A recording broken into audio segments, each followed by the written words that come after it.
تعالوا يا شعب مصر اوريكم تاني حاجات من اللي عايزين يخبوها عنكم. وانا دلوقتي المفروض في قريه هولنديه صغيره جدا، مساحتها اصلا تكاد لا تتجاوز مساحه قريه صغيره جدا في احدى محافظات مصر. بص انا اسف ان انا بوريكم الحاجات ديت، هي يعني الحاجات ديت بالنسبه لنا طبيعيه جدا، تمام؟ حاسس ان انا بتكلم في بديهيات، بس ده طريق اهوت عربيات. شايف ده حاجه اسمها طريق المشاة. طريق المشاة ده يا فندم فايدته ايه وانت هنا في قريه ما فيهاش اصلا يعني عددها لا يتجاوز 5000 انسان؟ علشان تبقى ماشي كده. استنى انا هستنى لكم لما اي عربيه تكون جايه واوريكم. بص مثلا دي عربيه جايه اهي، تمام؟ المفروض انا معدي اهو، بص واقف اهو، ده احترام اهو.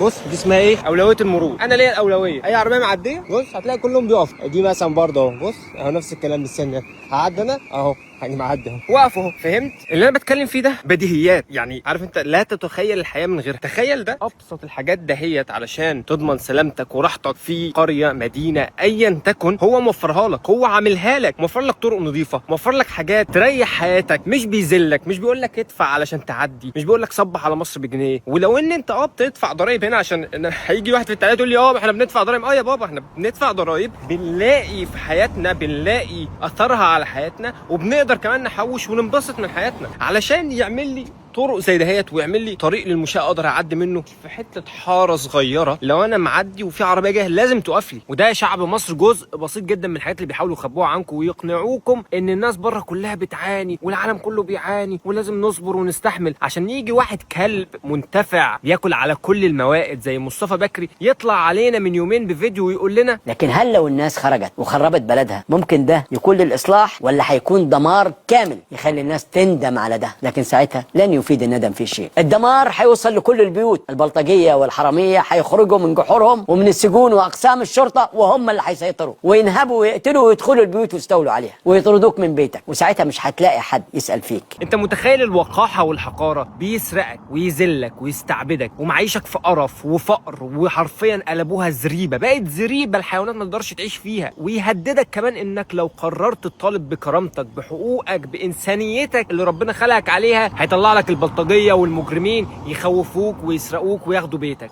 انت متخيل الفجر؟ انت متخيل بعد كل اللي عملوه في المصريين ده بيهددوهم لو طلعوا انتفضوا لكرامتهم هيعملوا فيهم ايه؟ ده انت يا مصطفى يا بكري والله لا تتحاسب حساب عسير يوم ما الكلب العرس الكبير بتاعكوا ده يسقط. وتكملة بقى على كلامك يا عره، وكويس بقى ان انتوا ذكرتوا حته التهديد وحته البلطجيه وان الشعب لو طلع انتفض هتعملوا. ده يشرح كتير قوي مين اللي فتح السجون بعد 25 يناير، ده يشرح كتير قوي مين اللي طلق البلطجيه، ده يشرح كتير قوي مين هو الطرف الثالث. احنا نروح بعيد ليه؟ الكلب بتاعك لما طلع وقال انا ممكن اهد مصر، وقلت لهم تخيلوا ان انا ممكن اهد مصر ب 2 مليار جنيه، فهم استغربوا قوي. قلت لهم ادي باكيته و20 جنيه وشريط ترامادول ل 100,000 انسان ظروفه صعب، انزله يعمل حاله. فاكرين ولا ناسيه؟ بس والله العظيم بعدكم ان البلد دي تقع، وبعدكم ان الفساد والفوضى تعم، لان الشعب المصري زي بعد 25 يناير ما عمل اللجان الشعبيه وحمى نفسه بنفسه وقدر ينظم نفسه، ما كانش محتاجكم، قادر يرجع يعملها تاني واحسن من الاول. وما نحتاجكمش يا شويه كلاب انجاز حراميه بتسرقونا وتستعبدونا وتفقرونا وتقولوا لنا نصبر، ولو ما صبرتوش هنهددكم ونطلع عليكم البلطجيه يسرقوكم تاني ويخوفوكم وياخدوا بيوتكم وياخدوا عربياتكم وي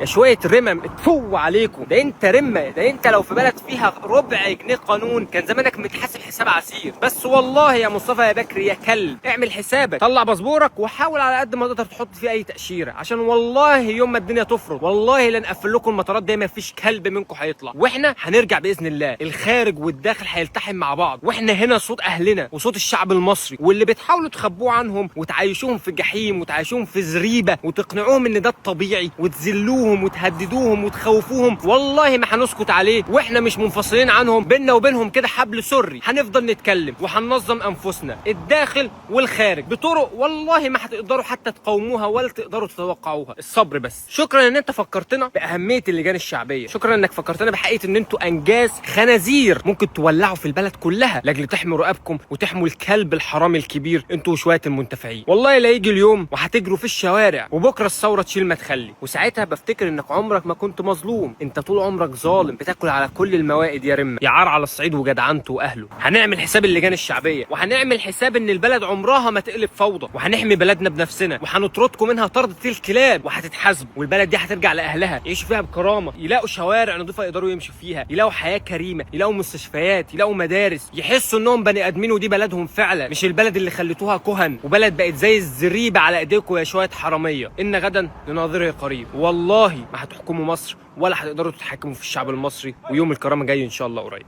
امن الدوله اسم المعصره.